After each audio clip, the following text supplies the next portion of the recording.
আসসালামু আলাইকুম।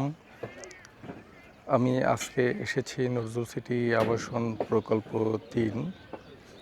নজরুল সিটি আবাসন প্রকল্প ৩-এর ঠিক মধ্যবর্তী স্থানে এই ওয়াটার হাউসটি রয়েছে। আমরা ওয়াটার হাউজের সাইড থেকেই ছবি তুলেছি এবং চতুর্দিকের এরিয়াটি আমি দেখানোর চেষ্টা করছি। আলহামদুলিল্লাহ খুবই চমৎকার একটি ওয়েদার। আর সেখানে তার মধ্যবর্তী স্থান দখল করে আছে নজরুল সিটি ওয়াটার হাউজ। এখন সকাল ৯টা বেজে ৩০ মিনিট। আমি ওয়াটার হাউজে প্রবেশ করব এবং দেখব যে ওয়াটার হাউজে কি হচ্ছে।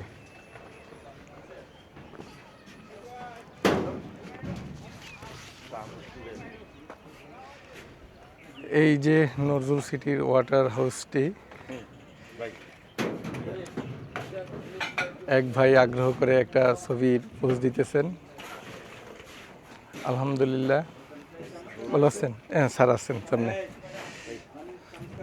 জি, আপনার ছবি তুলছি। কেমন লাগলো নজরুল সিটি আবাসন প্রকল্প? লাগলো যে আসলে এই জায়গার মধ্যে এত সুন্দর একটা পরিবেশ করছে স্যারের নিজে হাতে, মানে যাই হয়েছে খুব সুপ্রিয়া।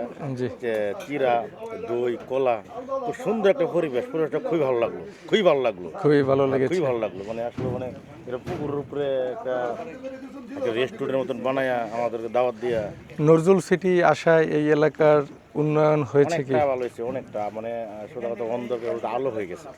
একটা অন্ধকারের মধ্যে অন্ধকার ছিল, আলো হয়ে গেছে, আলো হয়ে গেছে। মানে সবচেয়ে মূল এলো এটা। আপনারা কি মনে করেন এই নজরুল সিটির মাধ্যমে আপনাদের এই মাসকান্দা আকুয়া ময়মনসিংহের মধ্যে সবচেয়ে সুন্দর একটা এরিয়ায় পরিণত হবে? হ্যাঁ ইনশাল্লাহ, কারণ হলো যে প্রত্যেকটা জায়গা, প্রত্যেকটা মানুষ মানে যে নোংরা ছিল নজরুল সিটি থেকে মানুষের মানে আলোকিত হইতেছে, মানুষের মানে পরিবেশটা সবচেয়ে হলো মানে পরিবেশটা খুব সুন্দর জায়গা তুলতেছে, নজরুল সিটির পরিবেশ করতেছে। আমরা যারা আছে সবাই পরিবেশটা হলে খুব আপনারা খুশি তো সবাই? ইনশাল্লাহ খুশি, হ্যাঁ খুশি খুশি। মানে আসলে মানে আসলাম, মানে দাওয়াতে আসলাম কিংবা দেখলাম কিংবা স্যার এত সুন্দর একটা সাজাইছে খুব। যাক, ধন্যবাদ ভাই আপনাকে। আবার আসবেন ইনশাল্লাহ। জি। আসসালামু আলাইকুম। আমি নজরুল সিটি আবাসন প্রকল্পের ভিতরে আপনারা দেখতে পাচ্ছেন এখানে সবাই শ্রম বন্ধু আছেন। আসলে শ্রম বন্ধু, শ্রম মানুষের সাথেই নজরুল সিটি আবাসন প্রকল্পের মানুষের একটা বন্ধন তৈরি হয়েছে। এত সুন্দর সকালে এত সুন্দর পরিবেশ, যা দেখে আপনাদের প্রত্যেকেরই ভালো লাগবে। আলহামদুলিল্লাহ।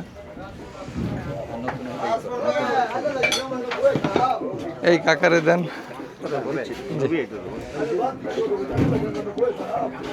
সকালে এখানে আয়োজন করা হয়েছে।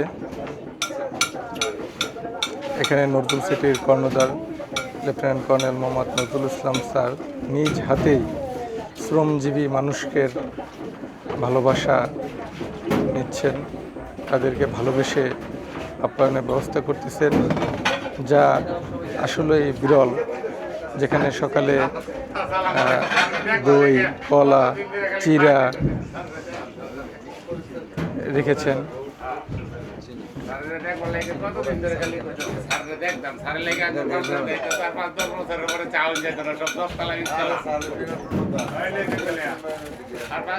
আপনারা দেখতে পাচ্ছেন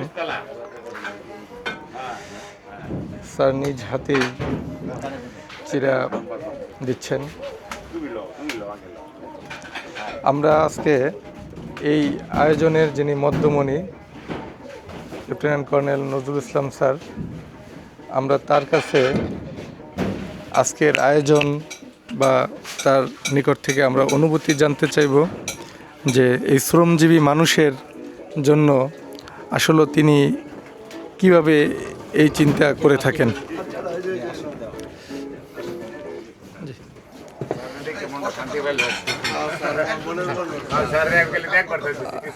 স্যার আসলে আপনি নিজ হাতে শ্রমজীবী মানুষের জন্য করতেছেন। আসলে সবাই চিন্তা করতেছে যে স্যারে নিজ হাতে আপ্যায়ন করাচ্ছে। আসলে স্যার আপনার কি চিন্তা ভাবনা করতেছেন এই নজরুল সিটির মাধ্যমে স্যার এই পরিত্যক্ত এরিয়ায়? অসংখ্য ধন্যবাদ। আসলে ভোগে যেরকমের একটা আনন্দ আছে, ত্যাগেও একটা, করোনার মধ্যে একটা আনন্দ আছে, খাওয়ার মধ্যে যেরকম একটা আনন্দ আছে, খাওয়াতে পারলে একটা আনন্দ আছে। সো আমি এই আনন্দটা ভোগ করতে চাই।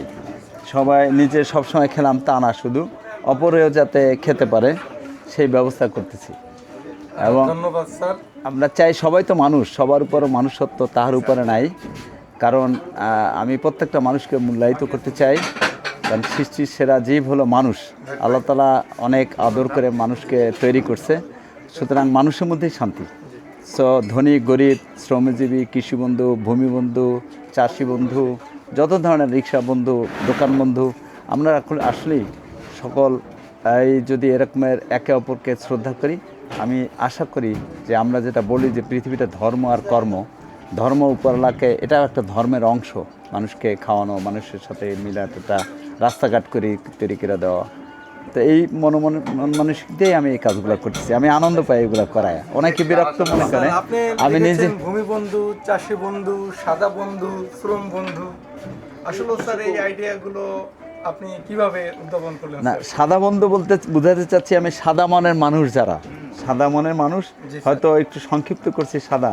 কারণ দেখা যায় যে সমাজে যারা সাদা মানুষ তারা সবসময় কাদা বা কষ্ট করতে হয় তাদেরকে, তাদের যাতে কষ্ট না করতে হয় সেই জন্যই আমি ওই মন থেকে এই কাজগুলো করতেছি।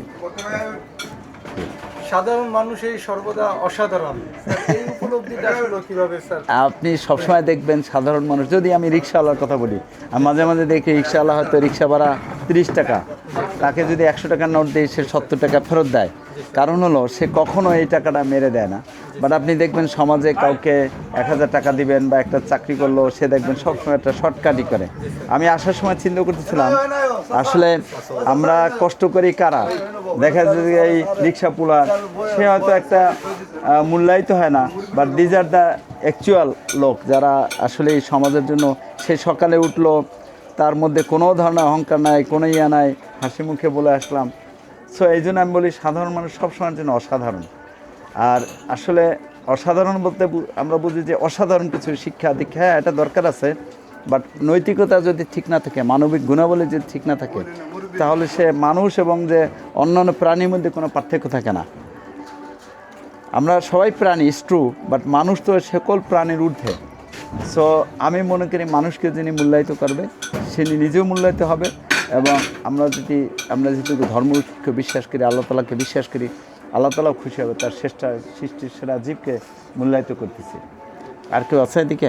স্যার আপনি লিখেছেন নতুন কেউ আছে নাকি? চাষ সেখানে বাস, অন্যথায় সর্বনাশ। স্যার এটা তো একটা ব্যতিক্রম ধর্মী। আসলে এই কথাটা বুঝাতে চাচ্ছি যে যেটার মধ্যে আপনার কোনো মায়া থাকবে না, মহব্বত থাকবে না।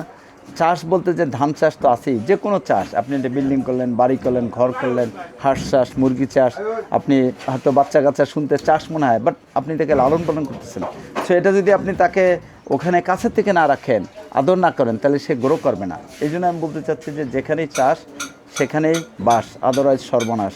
এই যে আমি এখানে আসছি, আমি এটা একটা চাষ করছি, ঘরের মতো বানাইছি, আমি সবার আগে এসে আবার সবার পরে যাব, এটার মধ্যে একটা আনন্দ আছে। আমি এইগুলো আনন্দ খুঁজে পাওয়ার চেষ্টা করি। আমাদের কেউ বাকি আসছে, নতুন কেউ আসছে, মুরব্বী আসছে, নেন জি, নেন ভাই, চাচা নেন। জি থ্যাংক ইউ, জি আসেন, দোয়া চাই আপনাদের এখানে আসবেন না, আসবেন এগুলো আপনাদের জন্যই করা। আর কাছে নেন, আসেন, যে আসেন, নেন, হ্যাঁ হেল্প করে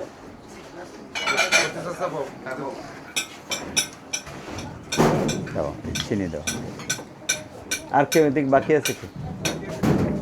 জি স্যার সবাই বলতেছেন যে নজরুল সিটির মাধ্যমে পরিত্যক্ত এরিয়াটি ডেভেলপমেন্ট হচ্ছে, এবং আপনি সবসময় বলেন যে এই যে জমিগুলো, যে জমিগুলো এক সময় 2 লাখ 3 লক্ষ টাকা বিক্রি হয়েছে, সেই জমির মালিক স্যার কিভাবে নজরুল সিটির মাধ্যমে লাভবান হতে পারে বলে স্যার আপনি চিন্তা করতেছেন? হ্যাঁ না আসলে হয় কি আপনার রাস্তা হলো একটা জমির প্রাণ। শহরের মধ্যে যদি আপনি রাস্তাঘাট না থাকে তাহলে বাড়িঘর করতে অর্থাৎ নাগরিক সুবিধা, অর্থাৎ একটা নাগরিক একটা মানুষের জন্য কি দরকার, তার একটা ফায়ার সার্ভিস দরকার, তার একটা অ্যাম্বুলেন্স দরকার, তার একটা বিদ্যুতের পানির গ্যাসের লাইন আনার জন্য গাড়ি দরকার, নিরাপত্তা দরকার। সো যদি এই জমির মধ্যে শহরের মধ্যে রাস্তা না থাকে তাহলে ওই জমির আসলে মূল্যায়িত হয় না। এবং দেখা যায় অনেক ক্ষেত্রে একজন জমির মালিক উনি হয়তো জমি থাকা সত্ত্বেও সে বিক্রি করতে পারতেছে না, কারণ রাস্তাঘাট নাই, ওইদিকে তার টাকা পয়সা দরকার, ওইদিকে তার চিকিৎসার জন্য টাকা দরকার। সো বয়স হয়ে গেছে, আশেপাশে পরিবেশ এমন অবস্থা জটিলতা দাঁড়াই গেছে যে অনেকের একার পক্ষে সম্ভব হয় না। তা আমরা প্রথমে আমি ব্যক্তিগতভাবে নিজে একটু হলাম, মনস্থির করলাম, আস্তে আস্তে একজন দুইজন করতে করতে আপনারা জেনে খুশি হবেন এখন শতাধিক সহস্রাধিক লোক এই সাদাবানের মানুষ একত্র হয়েছে এবং সবাই বুঝতে পারতেছে যে এরকম রাস্তাঘাট বিদ্যুৎ করলে সবাই লাভ। এটা শুধু আমার একার লাভ না, সকলের লাভ। আমার লাভ হলেও আমার ভালো লাগতেছে, ভালো লাগা তো একটা লাভ যে আপনাদের খাওয়াচ্ছি, করতেছি, নিজে করতেছি, একটা ব্যায়াম হলো, এক্সারসাইজ হলো, তো আমার একটা লাভ হলো। অসুবিধা নেই করুক, কথা বলুক। তোমার দই ঠগাইছে, দই তোমার আরো 20 টাকা কম দিচ্ছে। হ্যাঁ তোমার বলতে হবে না, দাম কমাইতে হবে তো, হ্যাঁ না এটা বলবা নজরুল সিটি বললে তো কমাই দেবে। আর কে নতুন কে আসছে? নতুন চিনি দেবে। আসেন, নতুন কেউ আছে? আচ্ছা আসুক, রেডি করে আসুন। আমরা একটা কাজ করবো শহীদ, আমরা একটা অন্য ধরনের কাজ করবো এবারে।